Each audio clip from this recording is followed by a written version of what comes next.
زمونږ مسؤلین ټول اکثر مجاهدین او علماء کرام د والیان صاحبان او همکاري ور سره کوي. نو کله کله مونږ ته خپل ملګری دا ګیله او شکوا وکي چې بعض ملګری مونږ سره همکاري نه کوي.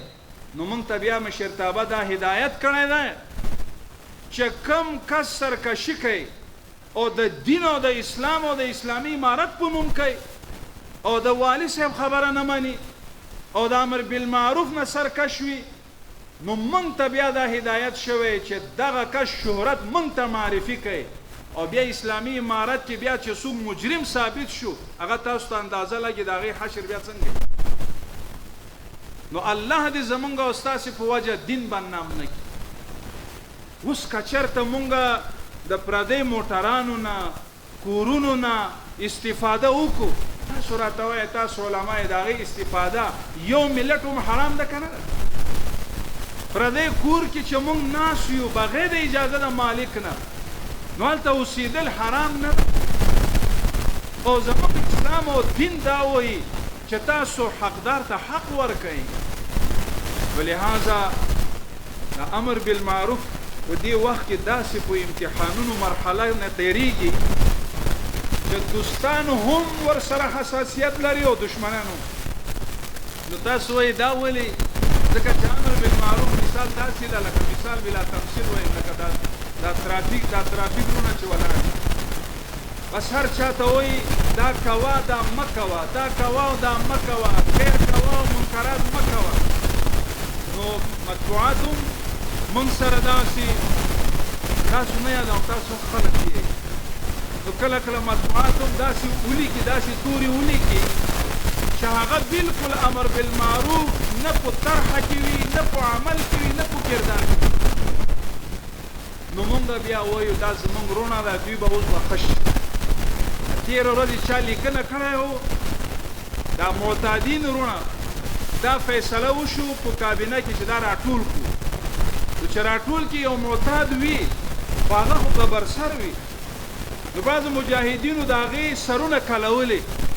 نو چا عکس هغه شی لاندې لیکلی امر بالمعروف مسلمانانو د ملت سرونه په زبردستي کلی. دا کوم اساس و؟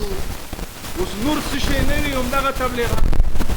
او کله وایي چې په زنانو محدودیت ولګولی، والله العظیم لکه مونږ چې خپل په خویندو خفه کېږو نو داسې به څوک نه دردېږي. زه تاسو ته دا زړه نه شم ویستلی. مونږ دا نه غواړو چې زمونږ خویندې مجروح او بې عزته شي، لکه تېره اداره کې چې مجروح و تر ارګه پورې څونه بې عزتي وشوله. نو لهذا مونږ وایو چې زمونږ خویندې په عزت او عفت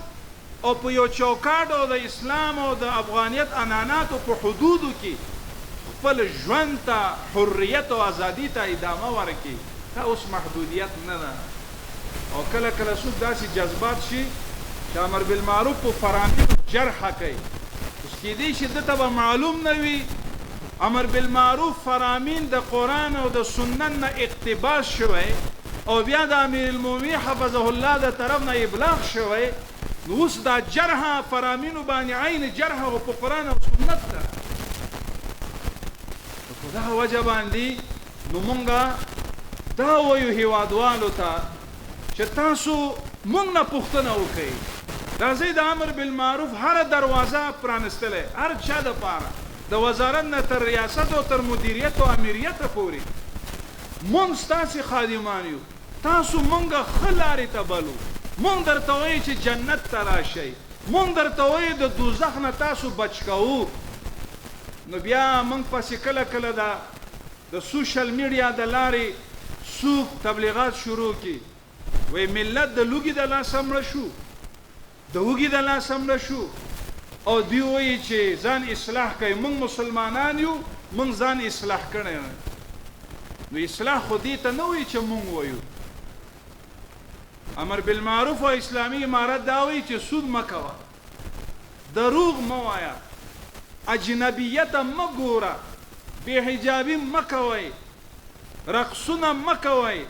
هیوادوالو ته بعض باندې نه چې څوک اشاره کوي او ستاره افغان لقب چې ورکوي او فلوس ورکوي، دغه خلکو تاسو خطا کوي دوزخ ته رسئ وما آتاکم الرسول فخذوه وما نهاکم عنه فانتهوا چې کوم الله او رسول الله ویلي او بل دا درونو موږ او تاسو دا جدوجہد د اسلامي نظام قیام د پاره وکنو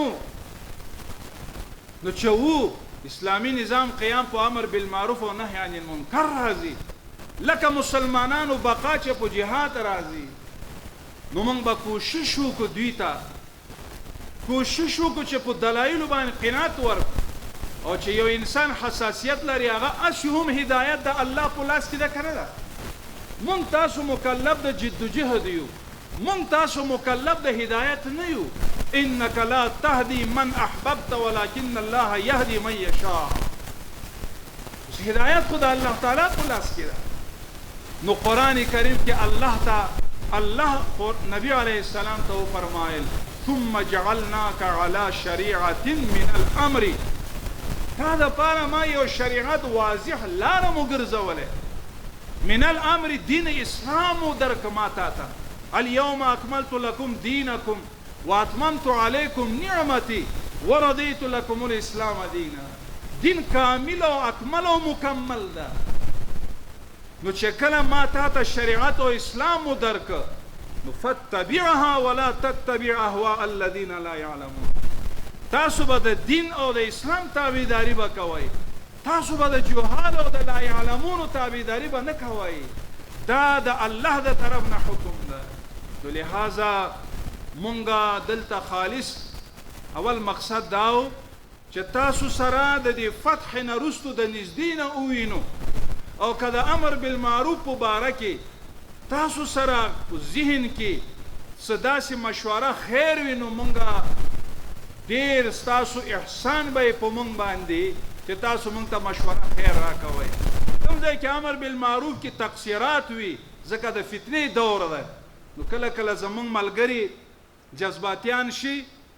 نو چې جذباتيان شو نو خامخا حق تلفي کیږي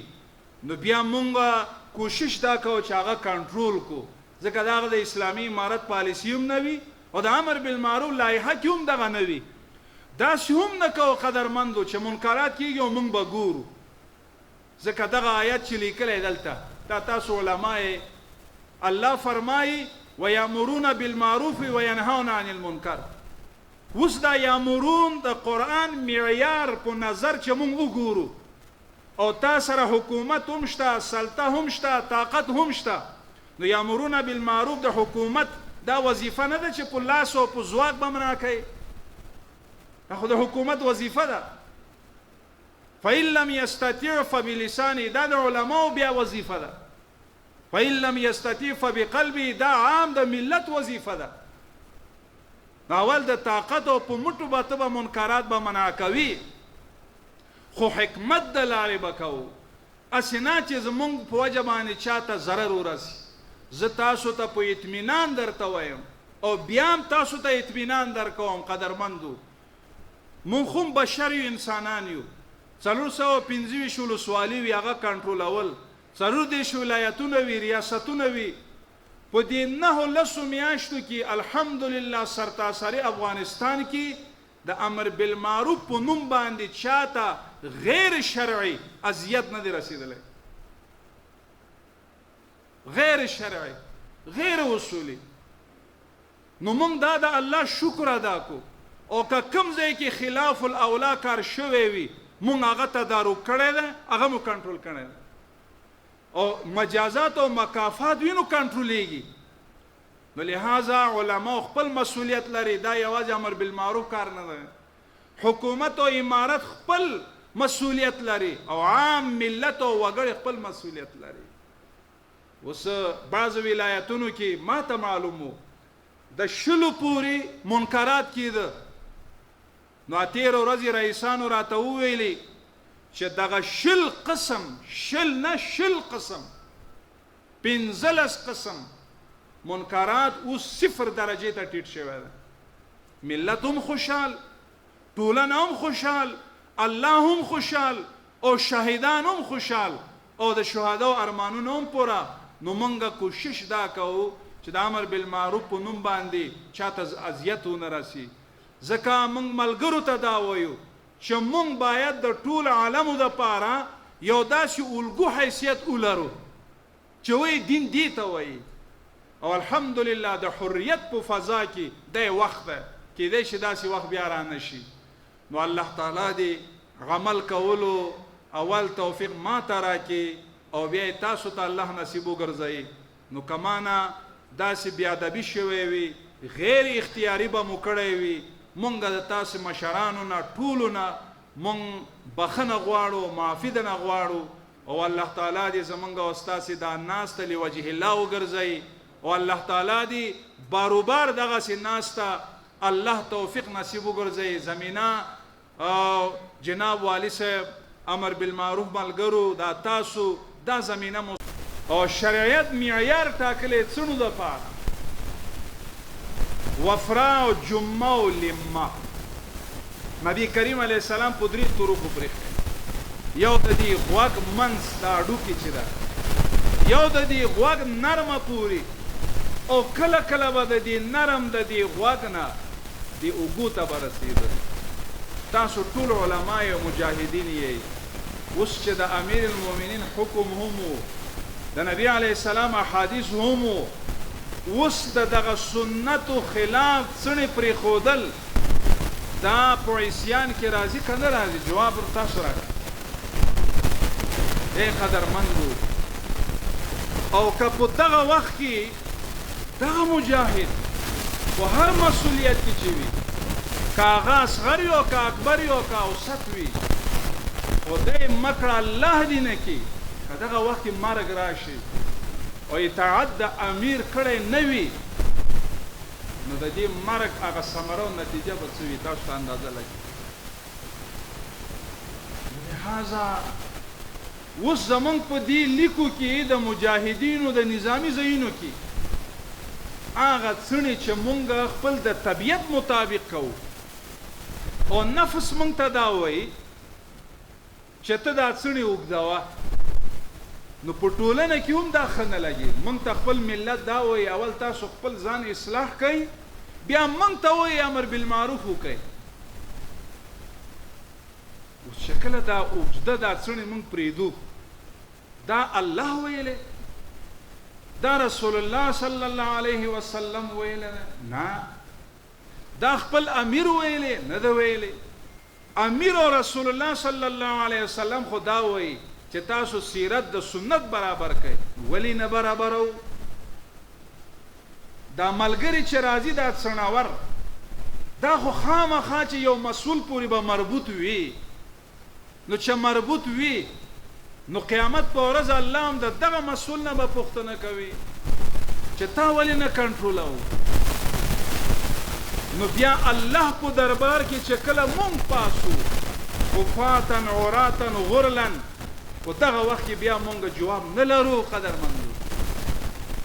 نو امیر المؤمنین حفظه الله امر بالمعروف تشکیل کړ چې تاسو نظامی ملګرو ته زما دا فرامین ورسوئ او که هغوی خبر نه وي خبر کوي په قرآن او سنت باندې پوه کوي او چې کله یو سرکش وي بیا مسئول او مرجع ته وسپارئ و چې کله مسئول او مرجع ته وسپارلی شو بیا هم اقدام ونه شو قدرمندو مونږ او تاسو خو د اسلامي نظام دعویدار یو نو بیا به د الله نصرت به څنګه شي په لحاظه زمون خواهش تاسو نه دا ده پیشنهاد مو دا ده مؤدبانه چې دغه فرمان د الف نه تر یې پورې باید مونږ او تاسو راکړو او امر بالمعروف سره همکاري وکړو او چې کله همکاري نه کوو عملي نه کوو بیا که هر مسؤول چې وي که هغه وزیر ده که رئیس ده که والي ده که امنیه قمندان وي که مسؤول وي که د لیوا مسؤول وي که کنډک مسؤول وي که د ټولۍ مسؤول وي که د بلوکه پورې دا مونږ تاسو ټول بیا مسؤول یو عند الله نو قدرمندو یو طرف ته خو ملت ته خو مونږ وایو نو مونږ تاسې باید خپل ځان هم اصلاح او سیرت به داسې اصلاح کو لکه صحابه کرامو چې څنګه اخلاق وو عبادات او منځونه په اول خط کې به مونږ یو مونږ نه کوو نو د الله نصرت به څنګه راشي؟ نو الله تعالی دې دغه ټول فرامین تطبیق کې د مجاهدینو په مابین په ټول هیواد کې تاسو وایاست امین. ای علماء کرامو، دریمه نو چې کله امر بالمعروف او نهی عن المنکر په کوم نظام کې وي هغه ملت د عذابونو او مصیبتونو نه محفوظ وي. اوس که څوک داسې وایي تاسو لږ امر بالمعروف گزاره وکئ دا نړیوال به تاسو سره ښه برخود به نه کوي، تاسو ته به ضرر به رسوي. نو مونږ ته الله دا وایي والله یعصمک من الناس،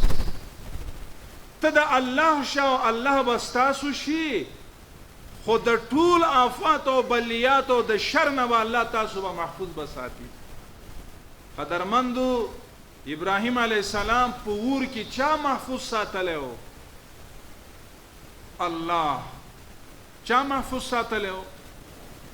ابراهیم علیه السلام په بحر قلزم کې چا محفوظ ساتلی و؟ یونس علیه السلام چا محفوظ ساتلی و؟ نبی علیه السلام په غار سور کې چا محفوظ ساتلی و؟ الله. نو هغه الله نن شته که نشته؟ په دې 20 کالو کې کوم نصرت غیبي د الله وشو، نو مونږ تاسو اوس هم د الله تعالی په نصرت عقیده نه لرو، ولې ونه لرو؟ نو لہذا کوشش به دا وکړو چې اول اماراتي ځایونو کې مونږ او تاسو اصلاح راولو او بیا دا اصلاح اثر بیا په رعیت باندې کوي. عمر ابن عبدالعزیز رحمت الله تعالی علیه شکل وفات شو نو چوپان وی انا لله و انا الیه راجعون. امام سیوطی رحمت الله علیه ذکر کړل. یو ملګری پوښتنه کوي چې څه مصیبت وشو؟ وی عمر ابن عبدالعزیز رحمه الله وفات شو. وی تا ته څه پته ده؟ وی تجاوز شروع شو، لیوان او رمې یو ځای به څرېده چراګاه کې، نو هلته تجاوز وکړه لیوانو، نو وی هغه وفات شو. نو چې کله معلومات وشو دغه وخت عمر ابن عبدالعزیز رحمه الله وفات شوی. نو د امیر اثر وی په رعیت، د حاکم اثر وی په رعیت په ملت، او مونږ او تاسې د دې ملت خادمان یاستو. حضرت عمر رضی الله تعالی عنہ چې داسې خلیفه او امیر المؤمنین تیر شوی، یو ځای ته روانو، کوچنیانو لوبې کولې، نو کوچنیان وتښتېدل.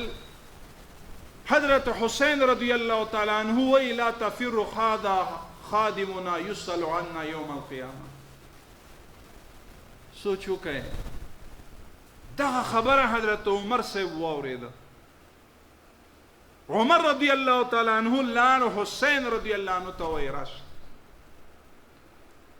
حضرت علی رضی الله تعالی عنہ ته وویل داسې ولیکه په دې ورق باندې چې عمر روانو، حسین دغسې خبره او کلمات وویلې وی. ولې ولیکه؟ نشته که. نو چې کله دغه کلمات نوشته کړل، بیا عمر رضی الله تعالی عنہ وصیت کوي. حضرت علی صاحب ته وایي که تا نه زه مخکې وفات شوم، دغه ورق زما لحد کې ما سره بږدي. وی ولې؟ ځکه چې زه کله ځم الله ته، الله به مانه به پوښتنه کوي د رعیت او د ملت په باره کې، زما یو ځواب هم نشته. او چې کله الله راته وایي ته امیر المؤمنین وي، زه به الله ته وایم چې الله ته امیر المؤمنین وایي، خو ستا د محبوب لمسی ما ته خادم ویلی، که ما نه څه خطایي شوی وي، زه ستا د محبوب لمسی خادم وم. نو د خادم نه خطایانې چې کېږي د مخدوم نه پوښتنه کېږي. او زما دا عقیده ده که د حسین رضی الله عنه حواله ورکم، په دغه وجه باندې الله به ما به بخي. ای قدرمندو، مونږ او تاسې لس میاشتې مخکې حالاتو ته وګورئ. الله فرمایي واذکر اذ انتم قلیلون مستضعفون فی الارض. نو مونږ او تاسې قلیلون وو که نه ول؟ جواب راکړئ. که نه همدغسې وو؟ مستضعفون وو که نه ول؟ یتخافون ان یتخطفکم الناس. هر ځای به نه یېرېدو چې څوک به محبس ته به واچوي، څوک به مو ونیسي، څوک به مو شهید کی، چا به ځای به نه راکوو. الله فرمایي فآواه وأیده بنصره.